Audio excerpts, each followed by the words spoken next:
Hey everyone, and welcome to The Explainer. Have you ever been, 30,000 feet in the air, looking out that little window and just wondering, how on earth is this giant metal tube staying up here? It seems like it shouldn't work, right?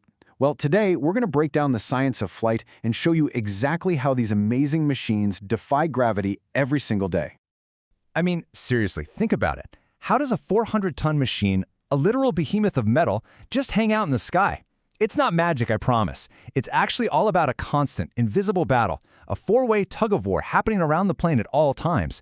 And we're about to show you exactly how pilots manage that fight to stay airborne. Okay, so here's our flight plan for today. We're going to start with the 4 fundamental forces of flight. Then we'll get into how pilots actually maneuver through the sky. After that, we'll tackle the 2 different kinds of drag. And finally, we'll cover how planes stay stable and what a stall really is. Sound good?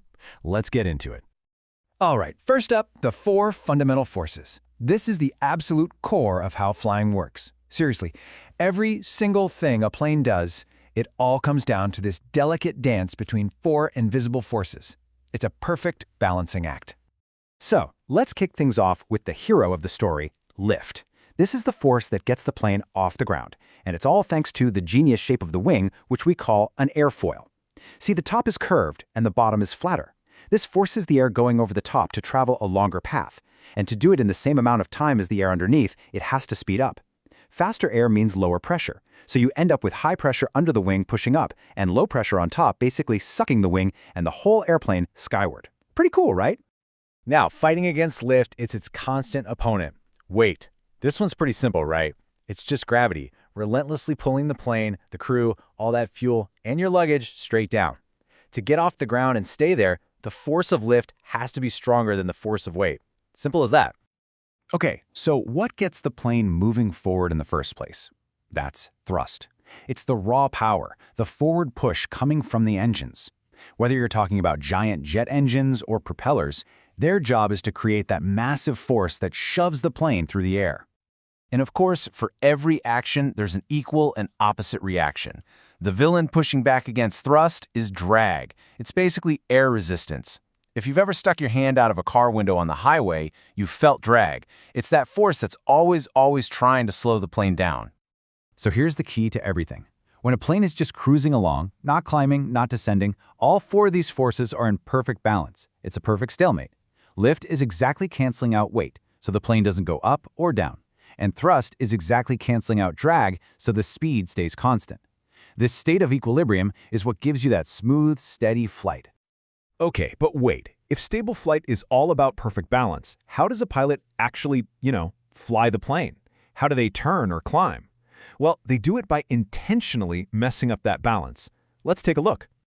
Let's compare level flight to a climb. Say you want to go up. What do? You push the throttles forward. You add more thrust. That extra thrust makes you go faster, which creates more lift, and up you go.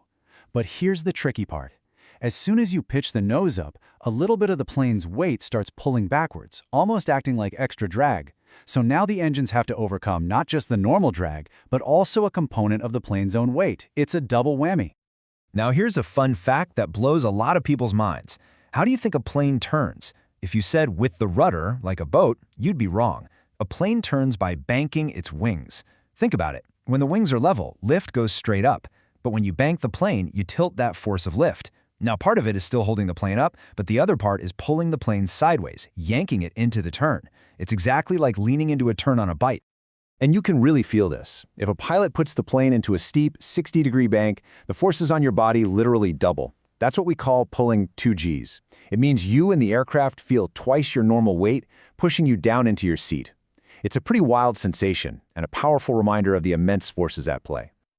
All right, let's circle back to our old enemy, drag. It's this unseen force that engineers and pilots are always fighting against. And what's really interesting is that drag isn't just one thing. It actually has 2 very different personalities, 2 faces, and they behave in completely opposite ways.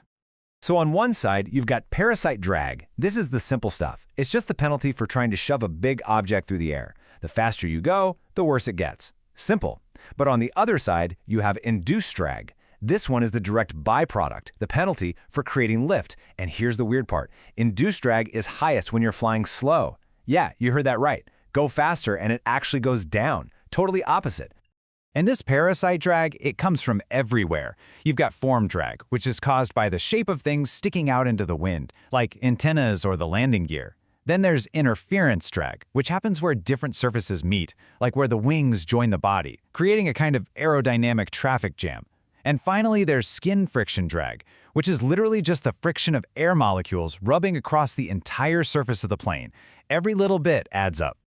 So if you put these two types of drag on a graph against airspeed, you see something really cool. At low speeds, that induced drag is super high. At high speeds, parasite drag takes over and goes through the roof. But right there in the middle, there's a perfect sweet spot where the two lines cross. That point is the speed of minimum total drag. It's the most efficient speed to fly, and that's exactly where pilots want to be for cruise. Okay, for our last section, let's talk about something really important: staying stable and avoiding stalls.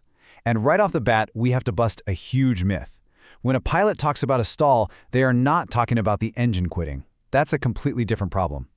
A stall is an aerodynamic event. It's when the wings stop flying. And here is the absolute most important thing to understand. A stall has nothing to do with airspeed. I'm going to say that again. It has nothing to do with how fast you're going. You can stall a plane at 500 miles an hour, and you can stall it at 50 miles an hour. It's all about one thing: exceeding the wing's critical angle of attack. Get that angle too high, and lift just disappears. So what is this angle of attack, or AOA? It's simply the angle between the wing and the oncoming air. Think of it as how big of a bite of the air the wing is trying to take. A small angle, a small bite is great. That's what creates lift. But if you try to take too big of a bite, if you pitch the nose up too high, the air can't stay attached to the top of the wing anymore. It separates, becomes turbulent, and poof, the lift is gone. That is a stall. But here's the really brilliant part. Airplanes are designed to be inherently stable. When a wing stalls and loses lift, the plane is designed to automatically pitch its nose down. And what does that do? It naturally decreases the angle of attack. The airflow smooths out over the wing again, lift is restored, and the wing starts flying all by itself. It's an incredible built-in safety feature. So that brings us to our final question for you. After everything we've talked about, what do you think is more important for a pilot to keep their eyes on? The airspeed indicator telling them how fast they're going, or their angle of attack? The answer to that question really gets to the heart of what it means to understand the physics of flight. It's not just about going fast, it's about that perfect, delicate dance with the air.